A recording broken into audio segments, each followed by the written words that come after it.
Welcome, curious learner, to another deep dive. Today, we're unpacking a stack of sources that honestly read like a collision between maybe a Harvard symbologist syllabus and some kind of top secret intelligence file. Hey, that's a good way to put it. It's quite a journey. We're going from this really radical reimagining of the human mind all the way to a black site apparently buried deep beneath Prague. That's right.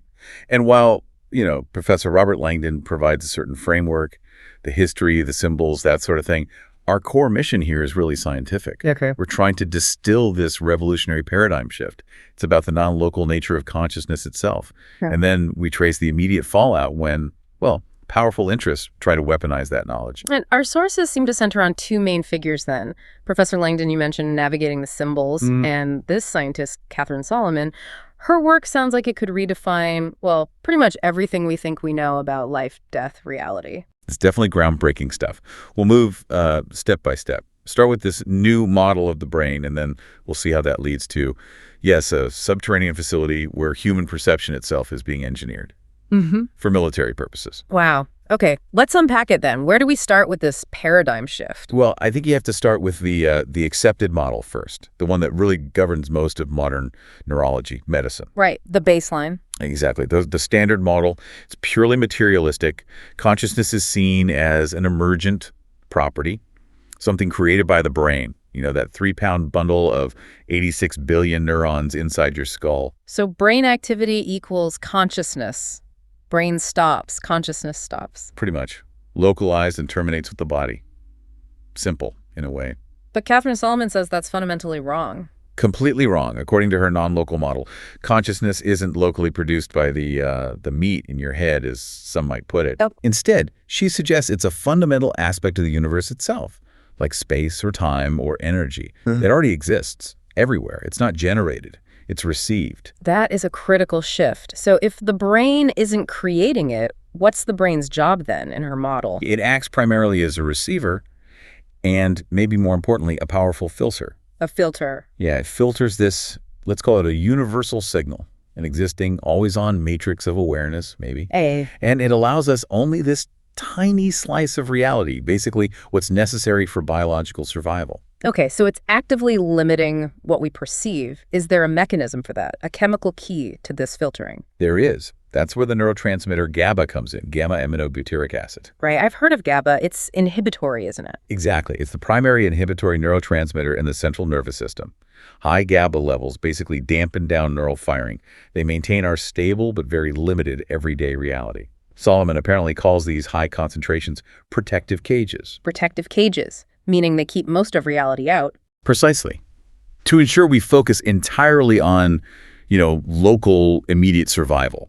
Finding food, avoiding danger, that kind of thing. Not getting overwhelmed by the sheer scale of, everything else. The implication is just staggering, though. If the brain's filtering out, say, 99% of reality. Yep. What are we missing? The source uses an analogy, right, to help grasp this. It does, yeah. The Mozart analogy. It's quite effective. How does it go? Imagine Mozart, 18th century. He somehow hears music coming from a modern wireless speaker. He'd be amazed, naturally. Sure. But in his world, music always needs a visible source, an orchestra. So he'd logically but mistakenly conclude there must be a tiny orchestra hidden inside the speaker box. Right. He wouldn't think of radio waves, invisible signals. Exactly. He'd never guessed the music was hovering silently all around him, carried on waves he can't perceive. Our modern view of the brain and consciousness, Solomon argues, is just like Mozart. We think the orchestra is inside the speaker. We think consciousness is in the brain. But maybe the brain is just the receiver, the speaker box. And the signal, consciousness itself, is ubiquitous. All around us. Okay, so if the brain is just a filter dampening this universal signal, this is where the evidence gets really interesting, right? What happens when that filter weakens or dissolves? This is where the model starts providing logical, chemically plausible explanations for things previously dismissed as, paranormal or anomalous. Like near-death experiences. Exactly. What happens chemically in the moment of death? As the body shuts down, GABA levels are known to plummet dramatically. And simultaneously, the brain experiences this massive surge of electrical activity. It's like it's waking up, not shutting down. So the drop in GABA, that dissolves the protective cages. That's the theory. The filters dissolve, allowing a vastly wider bandwidth of reality, as the source puts it, to flood in. This provides a potential mechanism for near-death experiences. So those reports of untethering from the body, heightened perception, total connection, bliss, it's not a dying brain hallucinating. According to this model, no.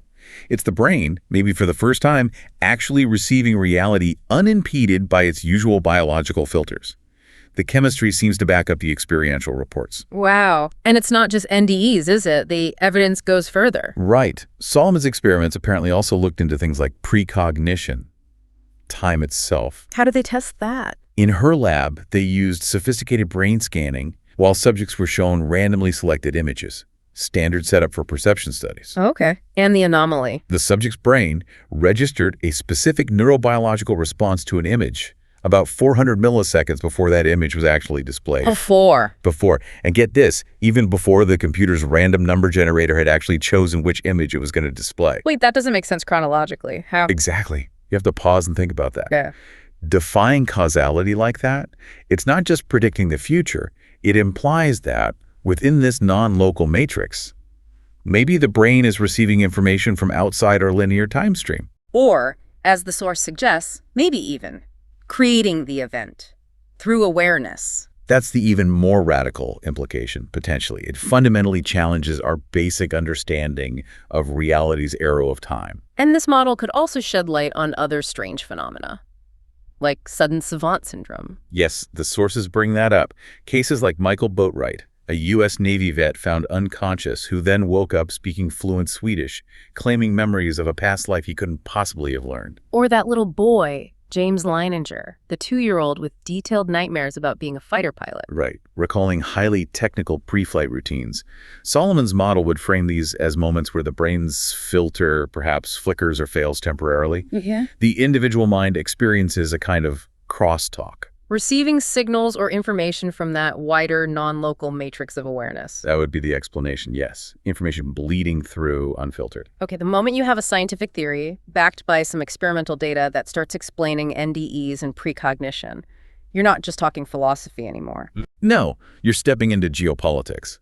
Because this kind of knowledge immediately attracts attention from intelligence agencies. Which is exactly what happened here, according to the source. Precisely.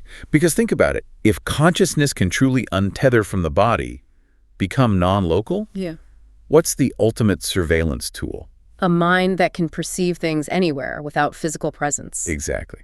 And that capability was apparently the goal of a highly classified post-Stargate program called Threshold, run by a figure named Mr. Finch. And Threshold isn't just some research department, is it? The sources describe something much more concrete. Oh, yeah. It's described as a top-secret subterranean research facility located in Prague, buried deep beneath Crucifix Bastion in Folamanka Park, a full-on black site. Dedicated specifically to harnessing NDEs for military intelligence. That seems to be the explicit goal.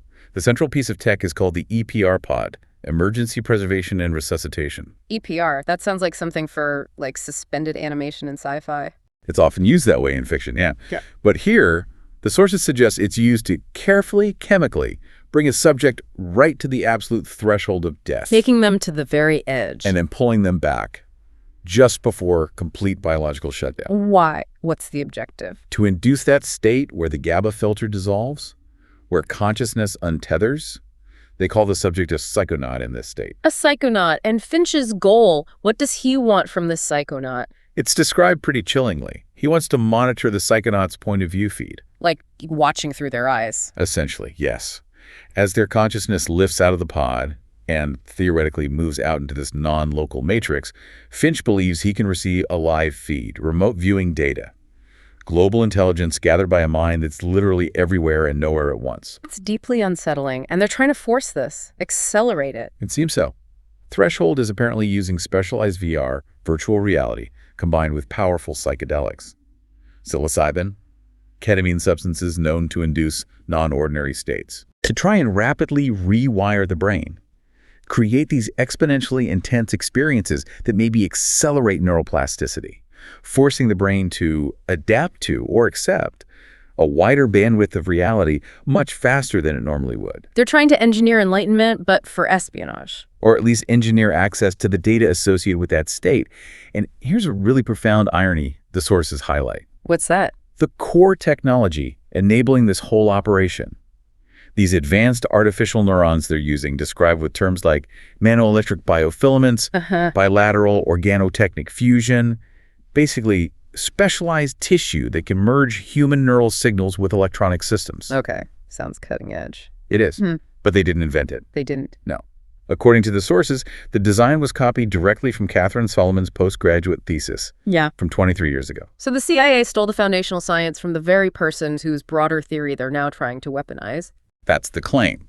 They took the key that unlocks the hardware, so to speak, and are now trying to use it for purposes completely counter to her likely intentions. It really does connect back to that fear, doesn't it? Knowledge that could potentially unify or enlighten gets immediately siloed, hidden, turned into a weapon. Because the perceived military or intelligence value trumps the potential humanitarian value, at least in some corridors of power. Which, interestingly, brings us back around to the Robert Langdon side of things, the symbols. Because in classic Langdon style, the symbols uncovered in the sources actually reinforce this whole scientific theme. They do, remarkably well. Particularly the idea of the brain as a receiver. How so? Well, Langdon identifies what he claims is the most common religious symbol on Earth. Not the cross, surprisingly. Not the cross. What then? The radiant crown. You know, that spiked halo or an emanation of light you see around holy figures. Oh, right, like in paintings or statues. Exactly. You see it everywhere. Ancient Egypt, the Herakti stela, Buddhist art, the Kanishka casket, Renaissance masters like Da Vinci's Virgin of the Rocks. It's ubiquitous across cultures and time. And what's the connection to the science? The key symbolic element, Langdon argues, that's been lost or misinterpreted over time is that the light is received, not broadcast. It represents wisdom, divinity, insight flowing into the prophet or saint from an outside source. Like a divine signal. Divine signal, exactly. Not an internal glow generated by the person themselves. It's a perfect symbolic mirror for the brain, acting as a receiver for a non-local consciousness field. That's fascinating. And there are other Prague-specific symbols mentioned too, right? The golem? The antagonist figure is even called the golem, directly referencing the ancient Prague legend of the clay automaton brought to life. By a sacred word, wasn't it? Yes, often involving the Hebrew letters EM, meaning truth, inscribed on its forehead. And the golem in the source material wears this? Wears Emet, etched into the clay, yes. And the legend holds that if you erase the first letter, Aleph, you're left with K, MT, meaning death, which deactivates the golem. Truth brings life. Removing part of it brings death. It's another metaphor for controlling immense, almost non-local power, isn't it? A very potent one. And Langdon also brings up the Devil's Bible, the Codex Gigas, another Prague connection. The huge medieval manuscript, said to be written in one night. With Satan's help, according to legend, Langdon uses it as a touchstone example. The sheer scale, the impossible uniformity of the calligraphy suggests a single hand, a single author. But the feat itself points to something beyond normal human capacity. Again, hinting at an external, maybe non-local source of power or information required to create it. Precisely. It's a beautiful parallel running through the narrative. Millennia ago, people experienced or intuited these non-local forces, these impossible signals, and described them through the lens of the divine or the demonic. And today we're trying to describe potentially the same phenomena using GABA levels, EPR pods, and quantum physics. The language changes, but the core mystery and the core conflict over it remains. It really crystallizes the conflict, doesn't it?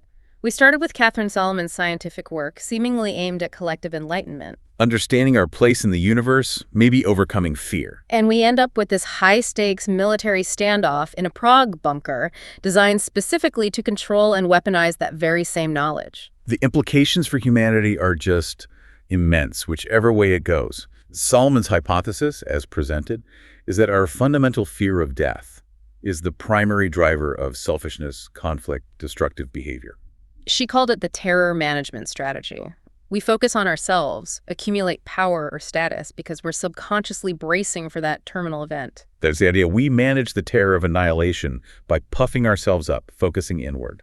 So her conclusion, or hope, was that if science could prove consciousness transcends death, if it proves death isn't an end point, just the filter dissolving, then that universal fear might evaporate. Yeah. And if the fear goes, maybe the selfishness and conflict driven by it would lessen too. It would force a complete reevaluation of morality, of how we treat each other, of our collective purpose. It leads to such a critical final question, doesn't it? If science actually demonstrates that consciousness is non-local, that it unifies all of us across space and time in some vast matrix of awareness, will that knowledge actually be enough? Enough to end the fear, the selfishness, the divisions that plague us. Or will the knowledge itself just become the next great arms race? Will this potential key to transcendence be locked away, justifying unimaginable secrecy and, frankly, ethical horror, all under the banner of national security? Transcendence versus control. It's a stark choice, and definitely something for you, the listener, to mull over, especially as you consider, well, what percentage of reality you might actually be perceiving right now. Thank you for joining us on this deep dive.